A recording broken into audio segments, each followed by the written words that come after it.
પણ લડાઈ રીબડા વીસ ગોંડલની હતી અને સમાજને આખાને ગેરમાર્ગે દોર્યો છે. આ સમાજના આગેવાનું અને અનુસુચિત બાપુનું કરેલું છે આ બધું.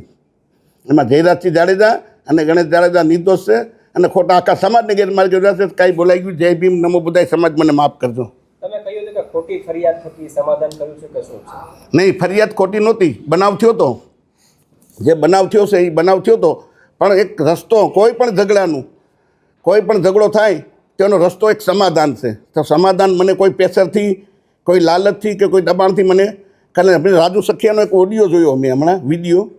એમાં રાજુ સખિયા એમ કહીશ કે રાજુભાઈ સોલંકી 35 લાખ રૂપિયા ભાઈ અનુપસિંહ પાસેથી લેવા. તો જે તે સમયે જયરાજસિંહ બાપુ મારી બાજુમાં બેઠા છે. જે તે સમયે મને 2 કરોડ રૂપિયાની ઓફર હતી. તો હું 2 કરોડ લઉં કે 35 લાખ લઉં? ભાઈ,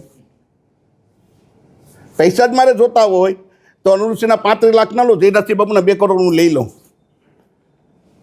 આક્ષેપ કરવામાં આવ્યો છે કે મોટી રકમથી સમાજ 1 રૂપિયો લીધો નથી અને મારે પૈસાની જરૂરી નથી. ભાઈ, સમાજ વિરોધમાં ગયો છે શું કે? નહીં, સમાજ વિરોધમાં નથી. જે સમાજના આગેવાનું છે, જે 2-4 કહેવાતા જુનાગઢ જિલ્લાના, 2-4 કહેવાતા રાજકોટ જિલ્લાના, જેને બાઇક બતાવીવાળા છે, હમણાં હું એને 1 લાખ રૂપિયા ગીચામાં નાખી દઉં એટલે અમારા રાજુ સોલંકી ભગવાન.